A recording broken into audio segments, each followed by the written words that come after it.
This happened to me a long time ago, around 15 years ago. I was in high school back then, and it was May of my sophomore year. I wasn't the most popular kid back then, but I had several close friends. There were two guys in my school, Derek and Ray, who I was kind of friends with, but we only really hung out in school. They always gave me a really weird feeling that I can't quite describe. They weren't bullies or anything, and they weren't bullied by others as far as I knew. At the time, I thought it was just social awkwardness, but it turned out to be so much more. One weekend, my parents were out of town, taking advantage of a long weekend to hit the beaches down south. Since I'm an only child, I was on my own, which suited me just fine.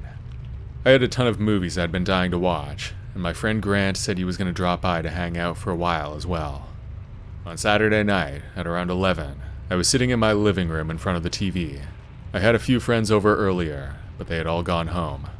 I was planning on staying up as late as I could, so I put on another movie. I was midway through the film when a noise from the backyard caught my attention. At first, I brushed it off as the wind or a stray cat, but it was too loud. It sounded like footsteps on the wooden deck at the back of the house. I paused the movie and listened, trying to convince myself I was being paranoid, but the noise came again, clearer this time. It was definitely not my imagination, so I stood up and walked to the back window. It was way too dark to see out. The windows might as well have been mirrors. I grabbed a flashlight and stepped out into the chilly night air. The backyard was quiet at this point. The noise seemed to have stopped. We had a big backyard with a swimming pool near the house, and my mom's garden was way at the back. I walked around the whole backyard, checked the shed, the garden, even the trees along the fence, but found nothing. Feeling a bit foolish, I headed back inside. When I got back into the house, I opened the door and went back to the living room, where my movie was still paused. I grabbed the remote and pressed play. Not more than a second later, a dark figure appeared in the doorway, between the living room and the kitchen. The figure looked like a man, but he was wearing a black ski mask, and I couldn't see his face. Out of nowhere, the guy lunged at me. I ducked out of the way and got past him, then bolted out of there, not even sure how I managed to find the coordination to run.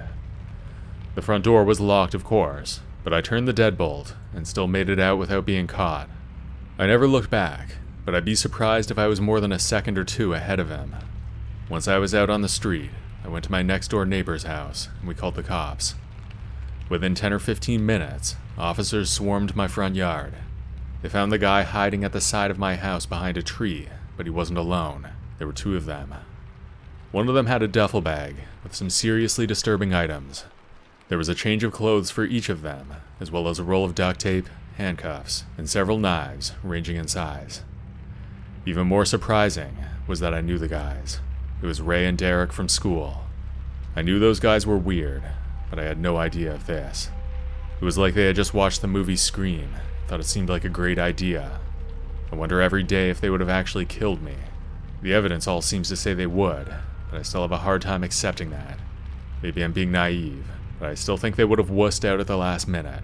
That's what I tell myself anyway. As for Derek and Ray, I never saw them again. Derek actually did some time in prison for what he did, since he was the one who actually came into the house. Ray got off, but his family moved away because of the shame for what he did. I wish I could say that I learned some profound lesson about life or people, but really all I learned was that sometimes stupid people do stupid things for no good reason. So there it is. I almost got screamed when I was in high school. I guess I can be proud of the fact that I ran out the front door instead of up the stairs.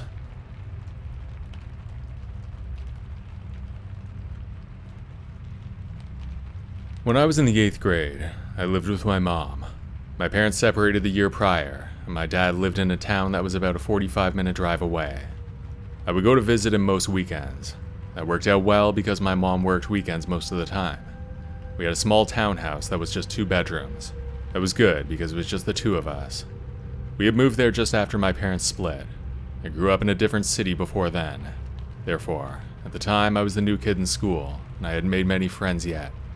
We did have one neighbor though, who was around my age. He was homeschooled, but I think he was a year or two older than me. Since he didn't go to school, he didn't have many friends either.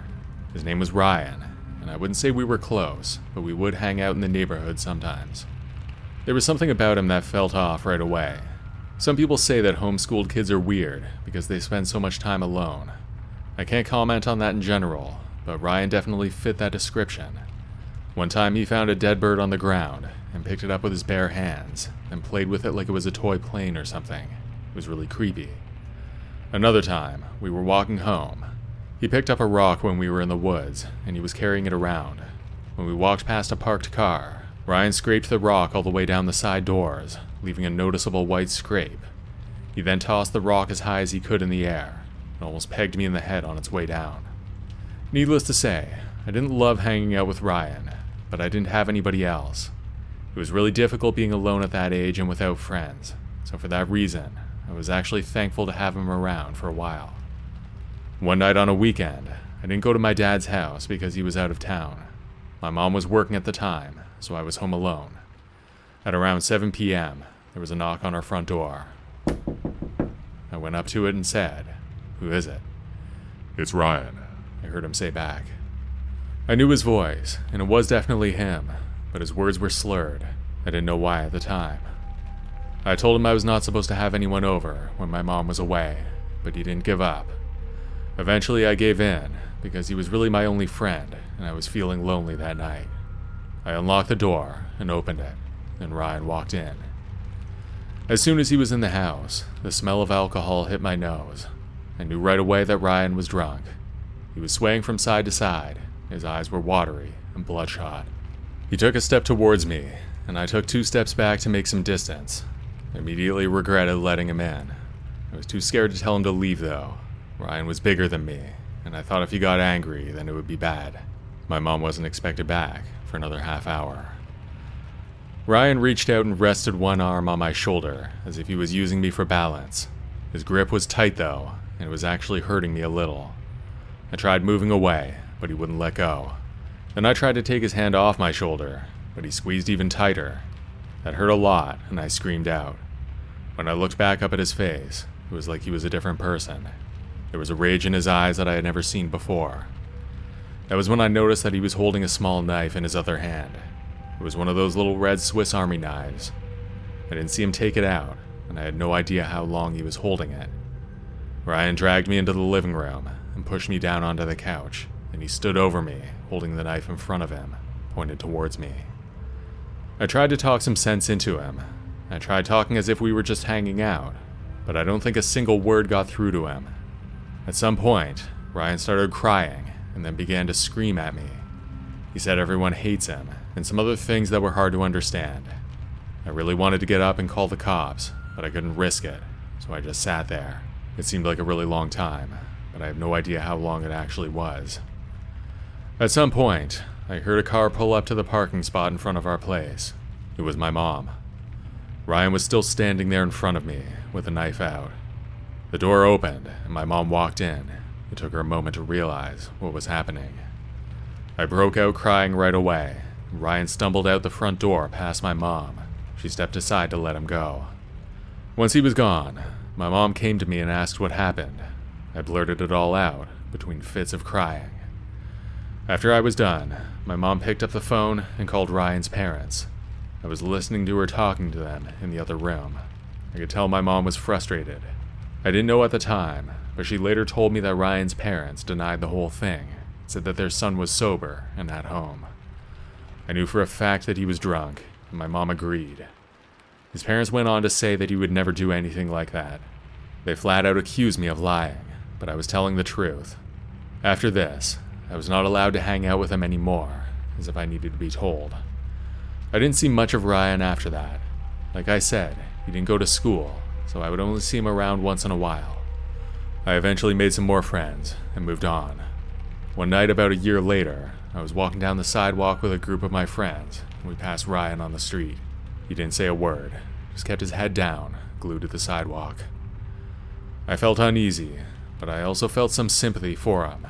I don't know the extent of his problems, but I genuinely do wish him the best. I'm just glad my mom got home when she did.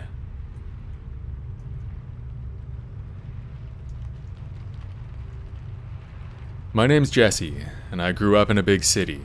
I'm 25 years old now, and I still live not far from where I grew up. As soon as I graduated, I moved out of my parents' house into a small apartment on the 5th floor of an old red brick building. The place has its quirks, creaky floors, inconsistent hot water, and some other things. But it's been updated with modern locks, and the windows are relatively new. One evening, I was walking home from the bus stop after a night out with friends. I could see my bedroom window from the street as I was approaching my building. I immediately noticed that the light was on. That was strange, because I normally turn off all the lights when I leave. When I got into my place, sure enough, my bedroom light was on. When I walked around the apartment, something felt off. It felt like somebody had been there. One of my drawers was wide open. I carefully checked the place, and nothing was missing. Even my brand new MacBook Pro was still on my bed where I left it. So I wrote it off as a strange feeling, and figured I accidentally left the lights on myself. On another night the next week, after a particularly taxing day at work, I was reading in bed. My bedside lamp was the only light on in the room. I was on the brink of sleep, so I put the book down and turned off my lamp. Just then, a scratching sound came from my front door, like somebody was trying to pick the lock open. A jolt of adrenaline hit me, and I woke up. Like I said, I lived on the 5th floor, and the entrance to my apartment was secured by a double lock system. That meant that we had to use a key to get into each floor, as well as the main building. It was an extra security feature, making it harder for intruders to get in. Therefore, it couldn't just be a neighbor who'd gotten off at the wrong floor. I quietly slid out of bed and tiptoed to the living room. The scratching continued, and I heard the door handle jiggle gently, and after another few seconds, I heard the unmistakable click of the door unlocking. Without thinking, I dashed into the kitchen and grabbed my only decent knife, a small paring knife that needed sharpening. It was better than nothing. With my back pressed against the wall of the kitchen, I waited. My phone was charging on the counter, but I didn't dare make a move for it, risk making a noise. The door creaked open, revealing a silhouette against the dim light of the hallway. I had a view of the living room where I was, but it was a dark corner, well hidden from view. The intruder stepped in cautiously, looking around. From my hiding spot, I tried to make out any details, anything that might give away the identity of the stranger. He was tall, wearing a dark hoodie that obscured most of his face, save for a pair of glinting eyes that darted around the room. Slowly, he began to move further into my apartment, his footsteps muffled by the ragged old pair of tennis shoes on his feet. He appeared to be searching for something, pulling open drawers and rummaging through my things. As he got closer to where I was hiding, I tightened my grip on the knife, readying myself for whatever was about to happen. I waited as a few long minutes dragged out. I was hoping he would just leave, but eventually, the man entered the kitchen where I was hiding. To my horror, he casually flicked on the light switch. As soon as he did, we locked eyes for a split second. Caught off guard, he stumbled back, giving me just enough time to force the dull blade into his left shoulder. I wasn't even sure if I broke the skin, but he cried out in pain. He retaliated with a punch, narrowly missing my face as I ducked out of the way. I then wound up with the knife again. That's when the man took off running. A sparse trail of blood drops followed him. Once he was gone, I called the police, but they didn't really do much. Even though they had his blood, and probably some security footage, he was never caught. I still don't know for sure if those two incidents were connected, but I think they were. Anybody can leave the lights on by accident, but after the break-in, I think that guy was in my place when I wasn't there. He didn't even bother to take anything. With my landlord's permission, I installed a one-way deadbolt on my door. That's an extra lock from the inside. It won't protect my place while I'm away, but at least I'll be able to sleep without worrying.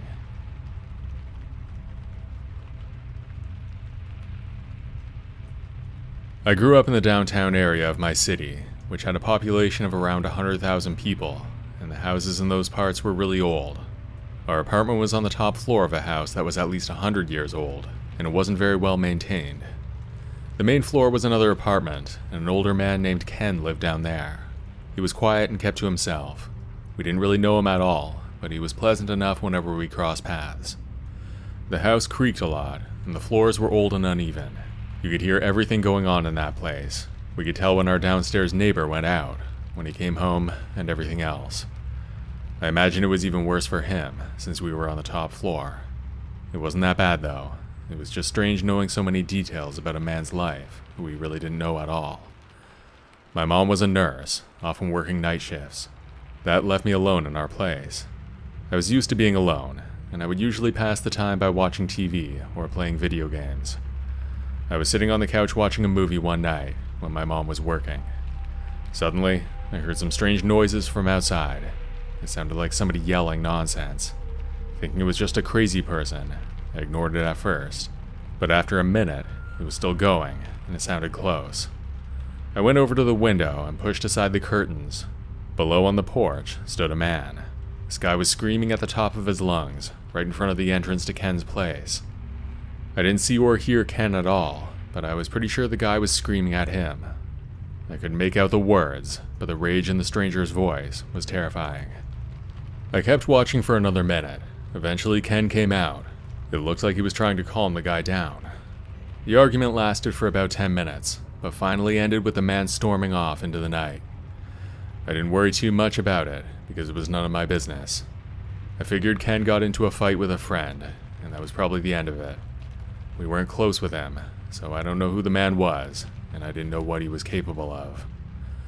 The next night, my mom was working again. I was doing some homework at our kitchen table at the time. There was a window next to me that overlooked the street. There was a tall lamppost partially blocked by a tree, and beyond that, I could see the sidewalk. Out of the corner of my eye, I saw a man walking towards the house. It was too dark to see much, and the glare from the streetlight made it even harder to tell any detail. Minutes later, I heard a big crash from downstairs, like a window breaking. It was so loud that I felt it through the floor. I was pretty sure that somebody had entered the house. My first thought was to call the police, but I stopped. I could hear someone walking around downstairs, and it wasn't Ken. I knew the sound of his footsteps, and these were much heavier. I dialed 911 and didn't talk loud because I didn't want anyone to hear me. The person at 911 told me to hide and stay on the phone. I went to my room and hid under the bed, then waited. I could hear a person downstairs breaking things. It sounded like someone was trashing the place, smashing dishes, slamming things into the wall. This went on for a few minutes until it stopped for a moment. Then I heard somebody coming up the stairs to our door. At that point, my heart was beating really fast. Someone started banging on the door, trying to break it down, it seemed. I didn't know what this person wanted, and I was basically crapping myself. The police came just in time, and the banging stopped at that moment. I got out from under my bed and looked out the window. There were at least 4 police cars out there. They completely blocked off the street. I didn't see the intruder, but I assumed that he was in one of the police cars. As for what exactly happened that night, I've given it a lot of thought. I figure the intruder was the man who was arguing with Ken the other day. They must have had some kind of a fight or argument, then the man came to get revenge or something. As for why he came to our door, I still don't know. Maybe he thought that was part of Ken's house too, but we have a heavy exterior door with a deadbolt. He would have had to know that it was a separate apartment. As for Ken, we never talked about the incident, and he moved out only a few weeks later. Lucky for him, he wasn't home when the break-in happened. Prior to this incident, he had been at that place for as long as I can remember, so probably close to 10 years. Whoever that guy was, Ken must have been scared to death of him to pick up a move like that. I think that intruder was after our neighbor, and he would have done something terrible if he found him.